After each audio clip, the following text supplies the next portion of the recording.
Salam xanım. Salam. Saatı deyə bilərsiniz bir dənə zəhmət olmasa? Bir dəqiqə. Hə. Saat 10'a qalır. Hə? 10'a qalır. Hə, bildim. Sağ olun xanım. Sağ olun. Money talks. Money talks. Ha, pullarım düşdü. Abi bir dəqiqə köməyi. Bir dənə zəhmət olmasa.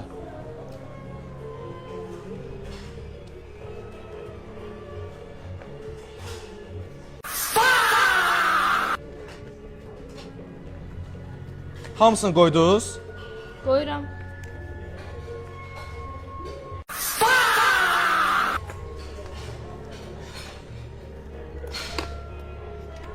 Hamısını qoymusunuz? Necə siz görürsüz? Hə. Hamısını qoydunuz? Mən sadəcə kömək eləmək istəmişdim. Yəni belə kömək eləmək olmur da. Eləyirsinizsə bu köməyi düzgün şəkildə eləyin də. Gəlin kofe içək, mən sizə başa Hə? salım. Siz məni səhv başa düşdünüz. Gəlin kofe içək, mən sizə başa Yox, salım. yox, ehtiyacı yoxdur. Bir dənə zəhmət olmasa, bir dənə verin pulu.